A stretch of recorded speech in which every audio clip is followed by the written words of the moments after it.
Hello, Shekhar here. Mr. Shekhar Babu. Yes. I'm Raj speaking here. Hello, good morning. Good morning. చూడండి, మీరు morning phone చేశారు కదా డబ్బు పంపించమని. ఈలోగా మీ అంకుల్ దగ్గర నుంచి నాకు కేబుల్ వచ్చింది. మీకేమి డబ్బు పంపించొద్దు, అతను తంటాలేమో అతను పడతాడు అని. Is it? ఆయన ఎలా చెప్పారా? ఏ కారణం ఏం చెప్పలేదు. I see. ఐఎమ్ సారీ, ఏమనుకోవద్దు పంపించలేదని. ఓకే.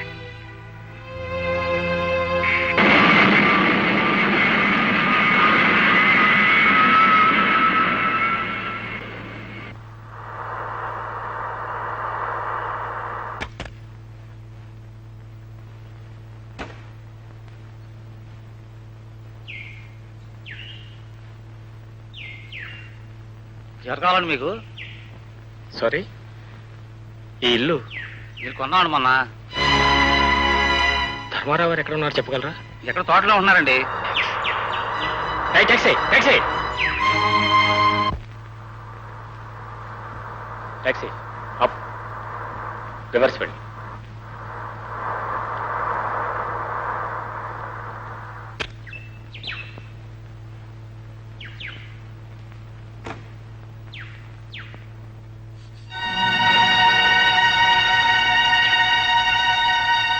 అమ్మా,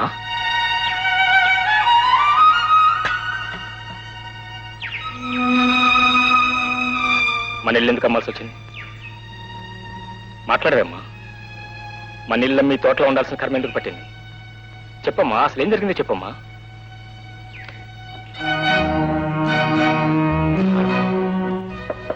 మావయ్య, మావయ్య, ఇక్కడ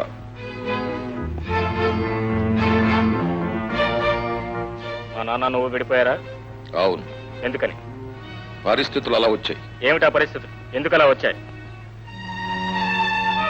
ఏముంది, టైం బాగోక. ఎవరి టైం బాగోక? ఇద్దరి టైం. ఇద్దరికీ బాగుండకపోతే మీరు మాత్రం ఎందుకు బాగుండాలి? ఆయన మాత్రం ఎందుకు చెడిపోవాలి? అతను సన్యాసి అయిపోయాడు కనుక నేను సన్యాసి అయిపోవాలా? ఆయన ఎందుకు అయ్యారు? నెత్తి మీద శనిగాడు కూర్చున్నందువల్ల. కాదు, నీ స్వార్థం ఆయన నెత్తి మీద కూర్చుంది కాబట్టి. సర్లే వెళ్ళు.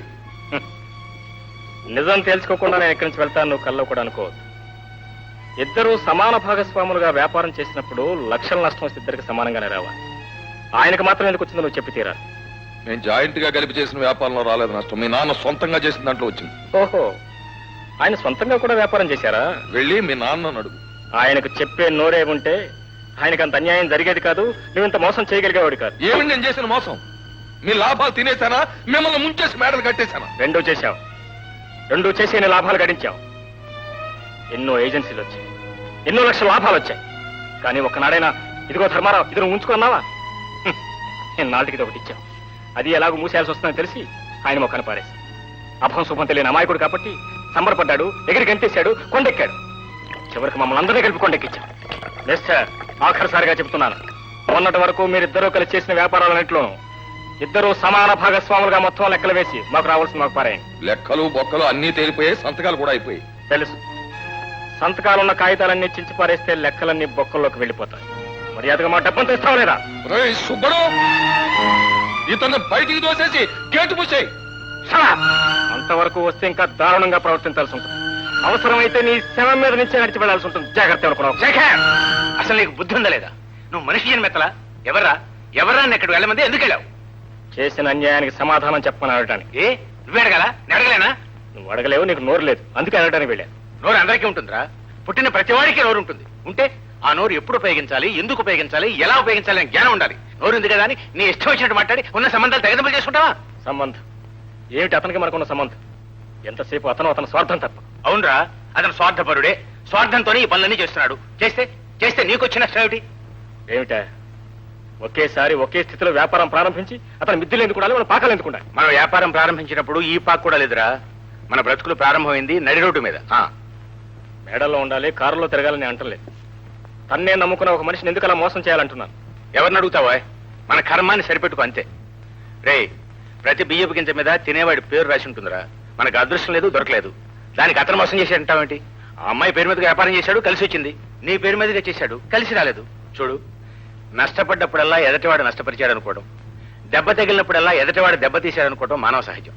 సరే, అతను మోసం చేసి డబ్బు సంపాదించాడు అనుకుందాం. ఎవరి కోసం చేశాడు? ఆ పిల్ల కోసం చేశాడు. ఆ పిల్ల ఎవరు? నీకు కాబోయే భార్య. ఆ పిల్ల నీకు భార్యగా వస్తే అతను మోసం చేసి సంపాదించిన డబ్బంతా నీకే వస్తుందిగా. అప్పుడు అనుభవించేది నువ్వేగా.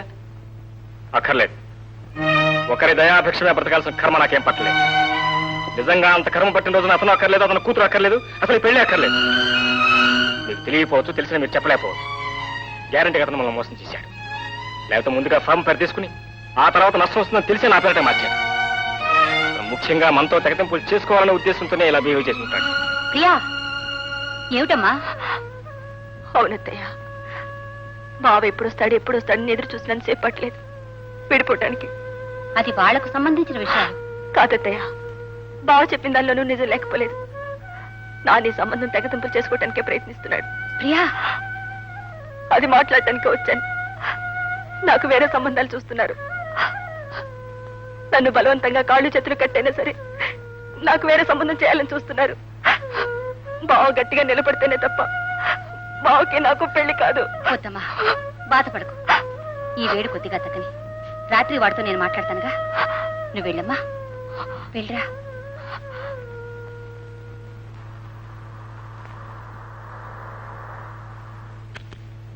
బాబు దిగండి దిగండి. చూసారా? ఓహో పదండి, రండి. ఏంటి ఇదంతా బిల్డింగే? ఇదంతా ఎంత బాబు? ఇంత, ఇంకా ఎంతో ఉంది. త్వరగా చూపించవయ్యా. పదండి. అబ్బబ్బబ్బబ్బబ్బబ్బ. ఇంద్రభవనాలని హరికథల్లో విన్నాం, ఆ, ఇప్పుడు కళ్ళారా చూస్తున్నాం. ఆ, మీరు మాట్లాడకుండా నా వెనకాల రండి. నేను చూపిస్తూ ఉంటాను, మీరు చూసేస్తూ ఉండండి. పద పద. పదండి. చూడండి చూడండి, దీపాలు వెలిగిపోతున్నాయి. దీంతో పోలిస్తే మన ఇల్లు ఎంత ఉంటుందంటావు? ఈ స్తంభం అంత ఉంటుందిలేండి. రండి. ఆగండి బాబు. Good morning. అమ్మగారిని ఒకసారి పిలుస్తావు? ఏం సార్ చెప్పండి, మీకు పని వాళ్ళు ఉంటారు, పిల్లమని చెప్పండి.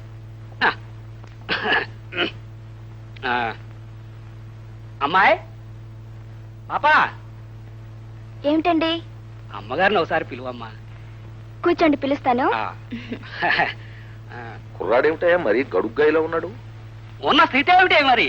ఇంత కుర్రాడే అంత ఫోర్స్ గా ఉంటే అసలు నా కాబోయే అల్లుడు ఎలా ఉంటాడా అని నా బెంగ. ఆయన గిడుగ్గాయలాగా ఉంటాడు. ఓసారి కాళ్ళకి చూపించవయ్యా. చూశారు, ఇన్ని సంవత్సరాల పరిచయంలో ఒక్కసారి చూసుంటాను అంతే. కాదంత బిల్డింగ్ లో పోనీ ఫోటో అయినా ఎక్కడ? అదే, ఫోటో దిగరలేండి. నమస్కారం అమ్మా. నమస్కారం అమ్మా. అమ్మా, నేను చెప్పానే గిరిగుళ్ళ సుబ్బారావు గారని. వీరి నమస్కారం. నమస్కారం. రండి రండి, కూర్చోండి. ఏమిటో బావగారు లేకుండా మిమ్మల్ని ఎలా చూడాల్సి వచ్చింది? ఆయనే ఉంటే మీరు మమ్మల్ని చూసే పరిస్థితే ఉండేది కదా అన్నయ్య గారు.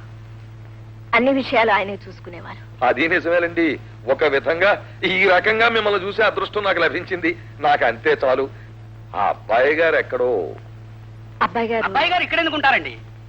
ఎందుకు ఉండాలి? ఏమి చేస్తారు? తాళరాయి దుడిపిస్తారా? ఇల్లు కడిగిస్తారా? ఎన్ని వ్యవహారాలు, ఎన్ని బిజినెస్లు, ఎన్ని ఏజెన్సీలు.